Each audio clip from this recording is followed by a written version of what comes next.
Hello everyone, welcome back to my YouTube channel effective learning by Mahak Varmani. आज हम accounts का new chapter start करने वाले हैं, चैप्टर 8 जर्नल्स। प्रीवियस वीडियोस में हमने rules of debit and credit discuss किए थे। उन रूल्स के बेसिस पे ही हम जर्नल एंट्रीज कर सकते हैं। सो जो ये चैप्टर है, चैप्टर 8 जर्नल्स, इसमें हम जर्नल एंट्रीज के बारे में ही डिस्कशन करेंगे। आज हम इस चैप्टर की कुछ टर्म्स डिस्कस करेंगे एंड वो टर्म्स हैं journal, journal entry, journalising and posting. So one by one हम इन टर्म्स को डिस्कस करते हैं पहले। So first term is journal. Journal का क्या मीनिंग होता है? जब हमने अकाउंट्स के चैप्टर्स स्टार्ट करे थे तो हमने ये डिस्कस किया था कि जो बिजनेस में फाइनेंशियल ट्रांजैक्शंस होती हैं, जैसी ट्रांजैक्शन अकर होती है उसको जर्नल में रिकॉर्ड किया जाता है। तो जर्नल होता क्या है? जर्नल एक बुक होती है जिसमें जो भी एंट्रीज होती हैं, जो भी ट्रांजैक्शंस हैं, उनको रिकॉर्ड किया जाता है। ओके, सो जर्नल क्या है? बुक ऑफ ओरिजिनल एंट्री, कि जो भी ट्रांजैक्शन अकर हुई है उसको हम वैसे का वैसे ओरिजिनल जो भी एंट्री है उसको क्या करेंगे? रिकॉर्ड कर देंगे उन बुक में, एंड वो बुक को हम क्या बोलते हैं? वो जर्नल है। Okay, so next term is journal entry. Journal entry क्या होती है? An entry recorded in journal. अब हमने बोला यहाँ पर हमने ट्रांजैक्शंस जो थी, बिजनेस ट्रांजैक्शंस, जो भी हमारी एंट्रीज थी उसको हमने रिकॉर्ड किया उस बुक में, वो बुक है जर्नल। ओके, सो उस बुक में हम रिकॉर्ड क्या कर रहे हैं? एंट्रीज को रिकॉर्ड कर रहे हैं। सो जो एंट्रीज हम जर्नल में रिकॉर्ड करते हैं उनको हम क्या बोलते हैं? जर्नल एंट्री है वो। ओके, सो आज की जो हमारी थर्ड टर्म है वो है जर्नलाइजिंग।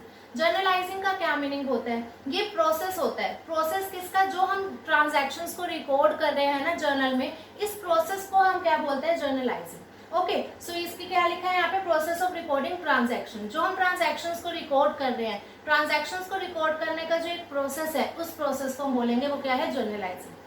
सो लास्ट टर्म जो है वो है पोस्टिंग। पोस्टिंग का मतलब होता है कि जो हमारी जर्नल एंट्रीज हैं उनको ट्रांसफर करना लेजर अकाउंट्स में। Okay, transfer of journal entry into ledger accounts. जो हमारी जर्नल एंट्रीज हैं उनको लेजर अकाउंट में ट्रांसफर करने का प्रोसेस क्या होता है? उसको हम बोलते हैं कि हम पोस्टिंग कर रहे हैं, तो पोस्टिंग बोलते हैं उसको। सो ये तो हमने अभी डिस्कस की है जो 4 टर्म्स थी। हमने यहाँ पर जर्नल एंट्री डिस्कस कर लिया कि जर्नल एंट्री क्या होती है। ऐसी एंट्रीज जो हम जर्नल्स में रिकॉर्ड करते हैं। जर्नल एंट्रीज 2 टाइप्स की होती हैं। First one is simple entry, second one is compound entry. So अब इन दोनों में क्या डिफरेंस होता है इसको डिस्कस करते हैं। First one is simple entry. Simple entry में 2 अकाउंट्स इन्वॉल्व होते हैं। इन 2 अकाउंट्स में से एक अकाउंट डेबिट होता है, एक अकाउंट क्रेडिट होता है, and with the same amount. Okay, whereas in the compound entry more than 2 accounts are affected. अब जो अकाउंट सपोज, अब हमने यहाँ पे सिंपल एंट्री में बोला था एक हमारा डेबिट होगा, एक हमारा क्रेडिट होगा with the same amount. Suppose कोई अमाउंट हमने डेबिट करा है तो वो 5000 का है, तो क्रेडिट भी जो हो रहा है अकाउंट वो भी 5000 से ही होगा। Okay, but in compound entry क्या होगा? हो सकता है कि हमारा जो डेबिट में जो है 2 अकाउंट्स अफेक्ट हो रहे हैं, ठीक है, एंड क्रेडिट में हमारा एक अकाउंट है, ठीक है, बट इन दोनों का डेबिट एंड क्रेडिट का जो टोटल होगा वो सेम ही होगा। सपोज क्रेडिट जो हो रहा है वो 5000 से हो रहा है, ओके, एंड जो डेबिट है अब एक हो सकता है 3000 से हो, एंड सेकंड वन जो डेबिट है वो 2000 से हो। मींस जो डेबिट का टोटल है 3 + 2 क्या हो गया? 5000 हो गया। तो यहाँ पे 5000 डेबिट का जो टोटल है वो क्रेडिट के टोटल के ही होगा। ओके, बट यहाँ पर क्या है? 2 से ज्यादा अकाउंट्स अफेक्ट हुए हैं। डेबिट में ही 2 आ गए एंड एक क्रेडिट में है। हो सकता है कि डेबिट में एक अकाउंट हो बट क्रेडिट में हमारे 2 अकाउंट्स हो। ओके, बट जो भी हमारा टोटल होगा डेबिट का वो इक्वल होगा क्रेडिट साइड पे। ओके, सो अब हम एग्जाम्पल डिस्कस करते हैं एक बार सिंपल एंड कंपाउंड एंट्री का। उससे पहले एक बार हम फॉर्मेट को डिस्कस करते हैं जर्नल एंट्री का। सो जो फॉर्मेट रहता है ऐसा होता है, पहले हम डेट मेंशन करते हैं कि जब ट्रांजैक्शन हमारी हुई है।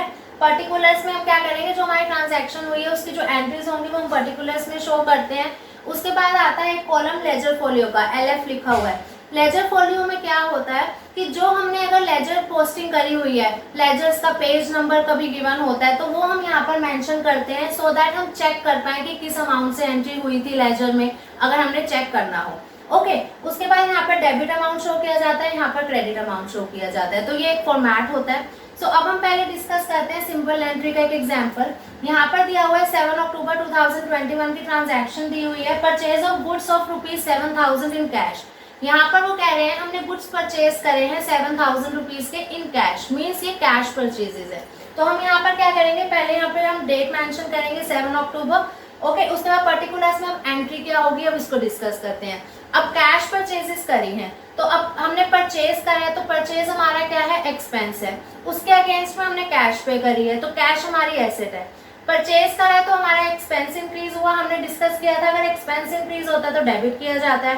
एंड कैश हमारी एसेट है, एसेट डिक्रीज होती है तो उसको क्रेडिट करते हैं, rules of debit and credit में हमने डिस्कस किया था। तो यहाँ पर क्या हो गया, कैश हमारी क्रेडिट हुई। So purchases account debit to cash account हमारी एक जर्नल एंट्री हुई। ओके, एंड किस अमाउंट से हुई थी, 7000, तो 7000 यहाँ पर डेबिट भी होगा क्योंकि हमारे परचेजेस हमने डेबिट करी है, एंड क्रेडिट इसलिए होगा क्योंकि कैश हमने क्रेडिट किया क्योंकि वो हमारी एसेट कम हुई।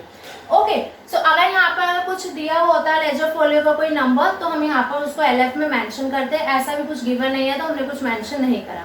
ओके, उसके साथ साथ हम यहाँ पे मेंशन करोगे कि ट्रांजैक्शन थी क्या। अब यहाँ पर लिखा है गुड्स परचेज्ड इन कैश, कि पता चले कि हमने जो एंट्री करी है, जो वो एंट्री है किससे रिलेटेड है वो आपको एक मेंशन करना है। ठीक है, उसके बाद हम एग्जाम्पल डिस्कस करें। इधर हमने देखा था अभी सिंपल एंट्री। ओके, तो सिंपल एंट्री में मैंने आपको बोला था कि दो अकाउंट्स इन्वॉल्व होंगे, एक डेबिट होगा एक क्रेडिट होगा। तो वही यहाँ पर देखा हमने, एक हमारा जो अकाउंट है डेबिट हुआ है, एक क्रेडिट हुआ है and with the same amount. Okay, so अब नेक्स्ट जो था हमारा कंपाउंड एंट्री, इसका एग्जाम्पल डिस्कस करते हैं। सो ये भी 7 अक्टूबर 2021 की एंट्री है। यहाँ पे लिखा है sale of goods to Rohan ₹6000। हमने एक रोहन है पर्सन, उसको 6000 रुपीज के क्या करे गुड्स हमने बेचे हैं। उसके बाद 4000 is received in cash and balance is to be received later. उन्होंने बोला कि 6000 के हमने रोहन को गुड्स बेचे हैं, बट रोहन ने अभी हमें 4000 रुपीज कैश दिए हैं। बाकी का जो बैलेंस अमाउंट है, मीन्स अगर 6000 के गुड्स थे, 4000 उसने हमें दे दिए, 2000 जो बैलेंस है अभी वो बाद में हमें देगा। ओके, सो जर्नल एंट्री क्या होगी, अब यहाँ पर डेट हम पहले मेंशन करेंगे, 7 अक्टूबर है। ओके, अब यहाँ पर उन्होंने बोला अगर हम एंट्री करें, उन्होंने बोला हमने गुड्स सोल्ड करे हैं रोहन को। ठीक है, रोहन को जो हमने गुड्स सोल्ड करे हैं 6000 के, 6000 में से 4000 हमारे क्या है, कैश में आ गए हैं। अभी 2000 अभी आगे कैश में आएंगे, अभी वो हमें कैश पे करेगा। सो अगर हमने ये एंट्री करनी हो कि जो हमारी कैश सेल्स थी 4000 की, तो हम क्या एंट्री करेंगे, अगर हम करें cash account debit to sales करेंगे, क्योंकि सेल्स हमारी इनकम है, इनकम इंक्रीज होती है तो हम क्रेडिट करते हैं, है ना। एंड कैश हमारी एसेट है, एसेट हमारे पास आई है क्योंकि हमने गुड्स बेचे हैं, तो कैश हमने रिसीव करी होगी, इंक्रीज हुई हमारी एसेट तो वो हमने डेबिट करा। ओके, सो ये हमारा अमाउंट क्या आएगा इसमें, 4000। क्यों, क्योंकि यहाँ पर हमारी कैश सेल्स 4000 की हुई है, और बाकी जो हमारा 2000 है वो कैसे आएगा, यहाँ पर हमारी सेल्स तो हुई है, तो सेल्स अगर हमारी हुई है तो 2 सेल्स तो आएगा क्योंकि हमारी इनकम है। ठीक है, सेल्स हमारी इंक्रीज हुई है, सेल्स करी है, इनकम इंक्रीज हुई है तो वो हमारा क्रेडिट में आया। उसके साथ साथ बट यहाँ पर ये कैश सेल्स नहीं है तो हमारी कैश तो इंक्रीज होगी नहीं, तो इसकी जगह हम क्या करेंगे, हमारा डेटर तो इंक्रीज हुआ, उससे अभी हमने पैसे लेने हैं रोहन से, तो हम यहाँ पर रोहन को क्या कर देंगे, डेबिट कर देंगे। ठीक है, तो अब यहाँ पर रोहन किससे डेबिट होगा, उसने हमें कितने पैसे देने हैं, 2000 रुपीज, तो 2000 रुपीज एंड सेल्स तो हमारे 2000 की हुई है। ठीक है, यहाँ पे हमने 4000 मेंशन किए थे क्योंकि वो हमारी कैश सेल्स थी, बाकी की जो 2000 की सेल्स थी वो क्रेडिट सेल्स थी, तो हमने यहाँ पर एंट्री करी। ओके, सो अगर हम इसको सिंगल एंट्री कर रहे हैं, यहाँ पर इसको अलग मेंशन कर रहे हैं, यहाँ पर इसको अलग मेंशन कर रहे हैं, तो ये हमारी हो गई सिंपल एंट्री। ठीक है, अगर सिर्फ हमें ये गिवन हो या ये गिवन हो। बट अगर हमने अब इसकी कंपाउंड एंट्री कर सकते हैं, कंपाउंड एंट्री कैसे, अब इसको मिक्स करके हम कैसे लिख सकते हैं, देखो यहाँ पे 2 सेल्स है, यहाँ पर भी 2 सेल्स है, तो सेल्स हमारी इनकम है, दोनों इनकम साइड हमारी इंक्रीज हो रही है, यहाँ पे 4000 से, यहाँ पर 2000 से, तो हम सेल्स को एक ही टाइम नहीं लिख सकते, वन टाइम लिख सकते हैं यहाँ पर कि 2 सेल्स अकाउंट। ठीक है, अब 2 सेल्स अकाउंट टोटल कितना हुआ, यहाँ पे 2000 है, यहाँ पे 4000, तो यहाँ पर हमने लिख दिया 6000 रुपीज हमारी क्या हुई, सेल्स इंक्रीज हुई। ओके, बट अब जो ये सेल्स हुई है वो 2 टाइप से हुई है, एक तो कैश सेल्स है एंड एक क्रेडिट सेल्स है। इन दोनों की जगह तो हमने एक सिंगल लिख दिया। ठीक है, बट यहाँ पर ये हो रहा था रोहन डेबिट हो रहा है एंड यहाँ पर कैश डेबिट हो रहा है, तो इसको एक सिंगल टर्म में नहीं लिख सकते, है ना, तो हम अलग अलग इसको मेंशन करेंगे। हमारे पास कैश आई है 4000 की, तो cash account debit and Rohan account debit, किस किस से अमाउंट अलग होगा, कैश हमारा 4000 था एंड रोहन से अभी डेटर है, उससे पैसे मिलने हैं, तो 2000 हमने लिख दिया। हमारी इसकी जर्नल एंट्री क्या हुई, compound entry, cash account debit, Rohan account debit to sales account. Okay, so I hope जो आज हमने डिस्कस किए हैं ये टर्म्स एंड ये एग्जांपल्स, आई होप आपको समझ आए होंगे। अगर फिर भी किसी भी पॉइंट में कुछ डाउट है, कुछ क्वेरी है तो कमेंट सेक्शन में पूछ लेना। वीडियो अच्छी लगी हो तो लाइक जरूर करिएगा। अगर अभी तक चैनल को सब्सक्राइब नहीं कर रहे तो सब्सक्राइब भी कर लेना एंड बेल आइकन को प्रेस करना मत भूलना, सो दैट जो मैं आगे वीडियोस अपलोड करूँ उसकी नोटिफिकेशन आपके पास आए एंड आप टाइमली उन वीडियोस को देख सको। नेक्स्ट वीडियो में हम जर्नल एंट्रीज डिस्कस करेंगे। सो मिलते हैं नेक्स्ट वीडियो में, तब तक के लिए बाय बाय फ्रेंड्स।